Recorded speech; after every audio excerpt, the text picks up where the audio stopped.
آج کے درس شریف میں قربانی کے حوالہ سے کہ قربانی کی شرعی پوزیشن کیا ہے، کیونکہ اس میں علماء کا، فقہاء کا، مسالک اربع کا اختلاف ہے۔ بعض کہتے ہیں کہ قربانی سنت ہے، بعض کہتے ہیں قربانی واجب ہے۔ اس میں چار مسالک اربع، امام اعظم ابو حنیفہ کا مسلک یعنی احناف کا مسلک، علماء احناف، علماء شوافع، علماء حنابلہ اور علماء مالکیہ، یہ چار مسالک ہیں۔ اب اس میں سب سے پہلے فقہائے شافعیہ یعنی جو امام شافعی کے مقلد ہیں، ماننے والے ہیں، ان کے نزدیک قربانی کرنا محض سنت ہے۔ اگر کسی شخص نے قربانی کی تو ٹھیک ہے، اس کا سنت عمل کا ثواب ملے گا،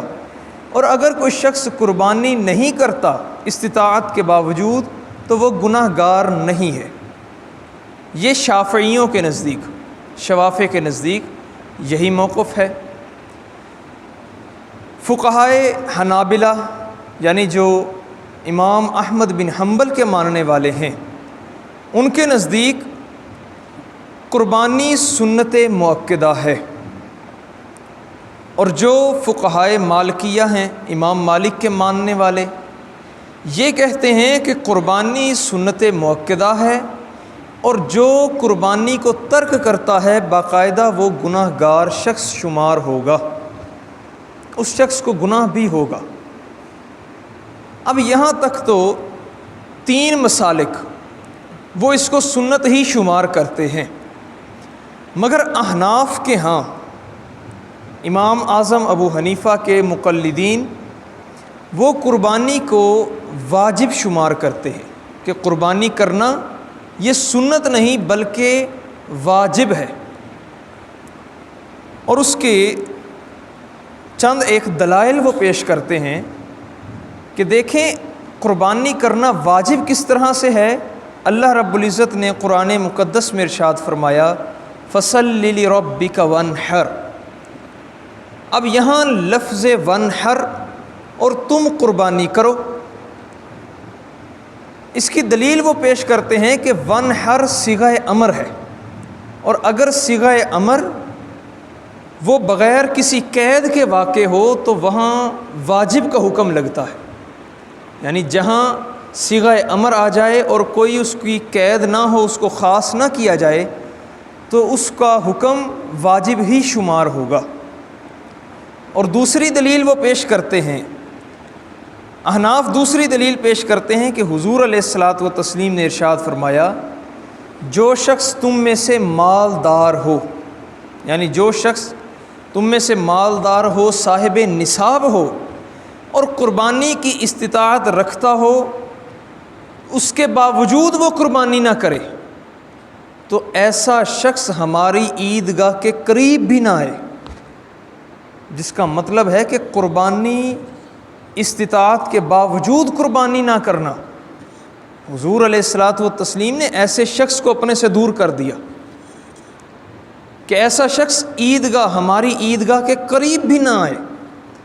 اب وہ کہتے ہیں کہ اگر دیکھیں نماز عید ہے واجب،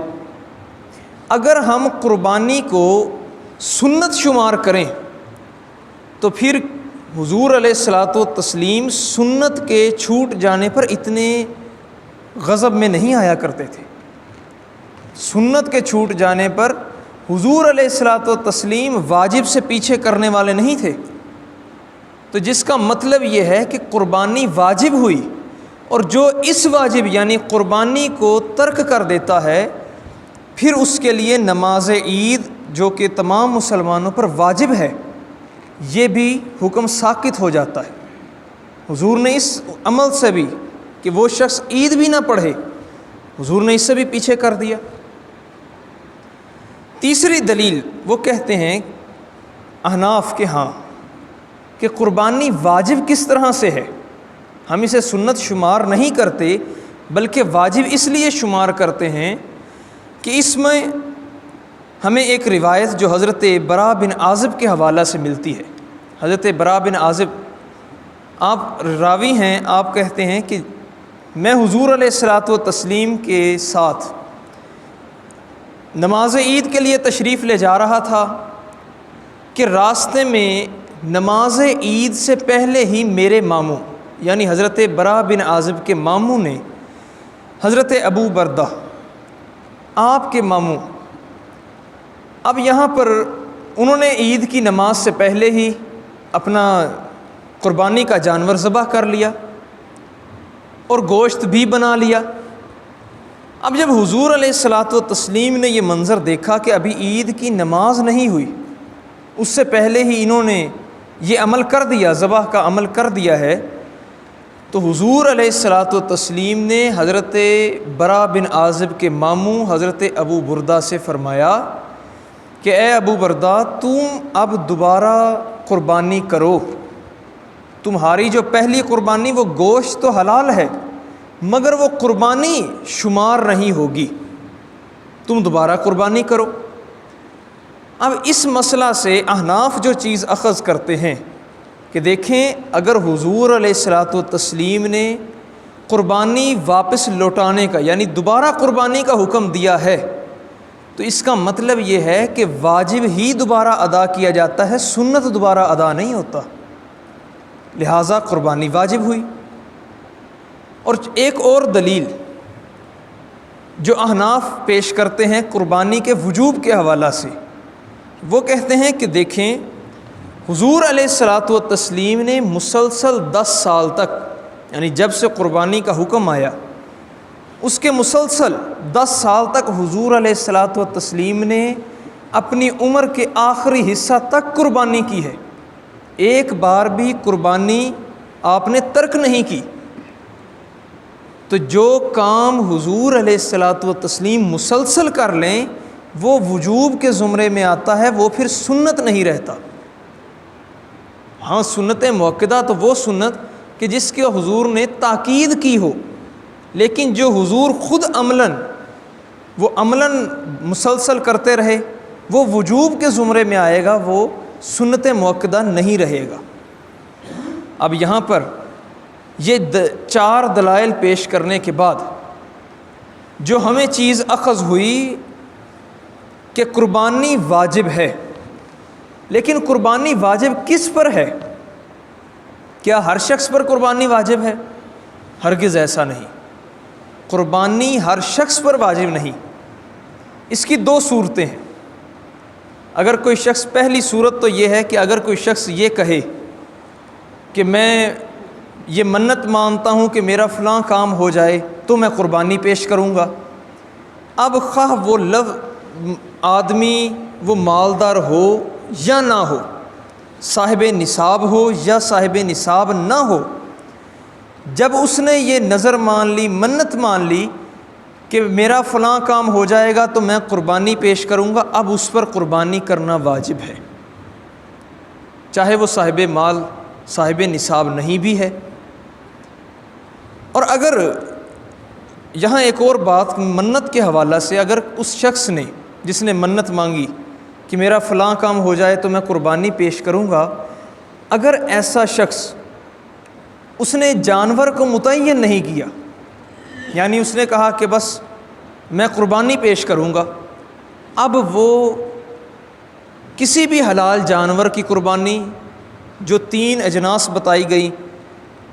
3 طرح کے جانور بتائے گئے، اونٹ کی قربانی ہے، گائے کی قربانی ہے، بکرے کی قربانی ہے، ان میں سے کسی کی بھی قربانی کر سکتا ہے.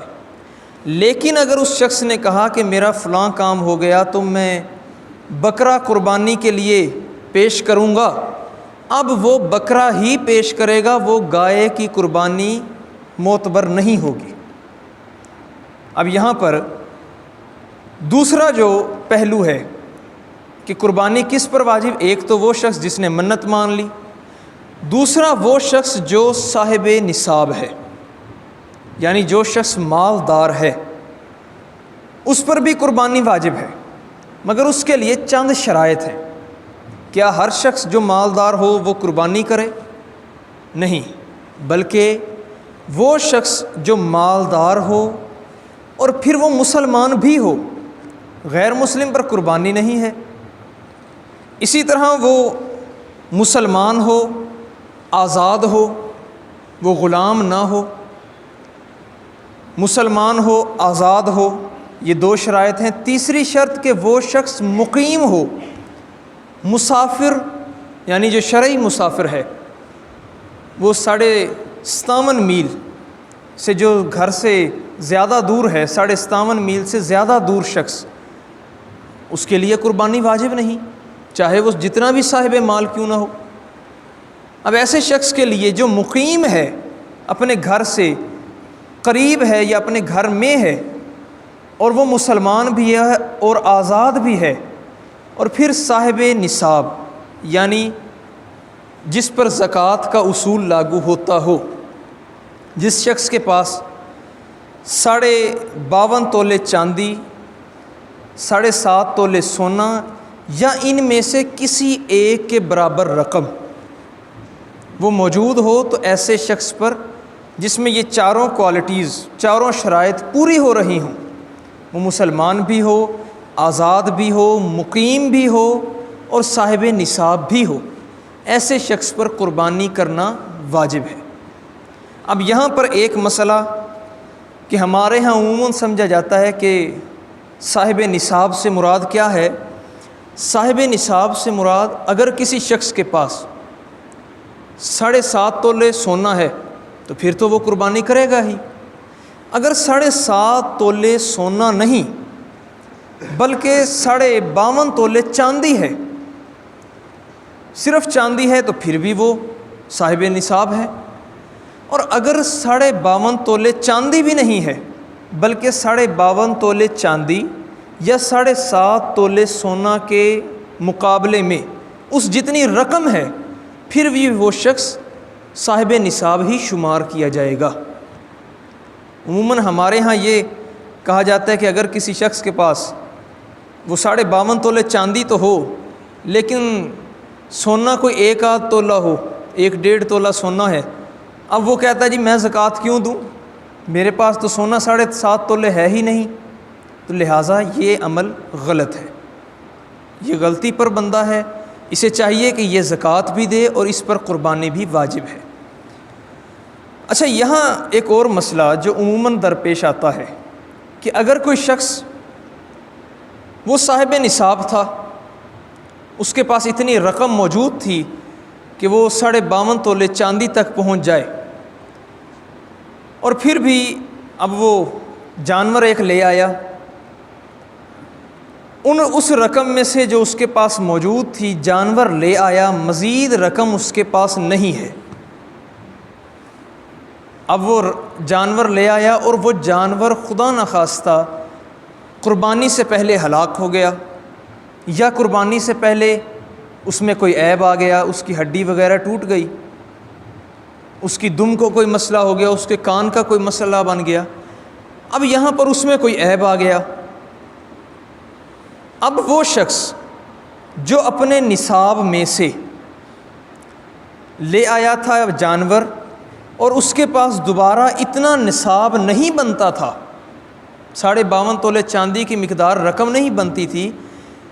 اب وہ جانور لے آیا ہے اور جانور میں خدا نخواستہ کوئی عیب آ گیا یا وہ جانور بھاگ گیا، تو اب اس پر قربانی کرنا واجب نہیں ہوگا۔ کوشش کرے کہ وہ جانور کو ڈھونڈے، اگر بھاگ گیا ہے تو اسے ڈھونڈا جائے، لیکن اگر بڑی مشقت کے بعد، بڑی تغدو کے بعد اسے جانور میسر نہ ہو، وہی جانور نہ ملے، تو ایسے شخص پر قربانی واجب نہیں ہے، البتہ اس کو اس کی نیت کا ضرور ثواب دیا جائے گا۔ لہٰذا یہ چند ایک مسائل جو قربانی کے حوالہ سے مزید انشاءاللہ آئندہ دروس میں ذکر کیے جائیں گے۔ دعا ہے کہ اللہ رب العزت ہم سب کی حاضری کو اپنی بارگاہ میں قبول فرمائے۔ وصلی اللہ تعالی علی حبیبہ و آلہ و اصحابہ اجمعین۔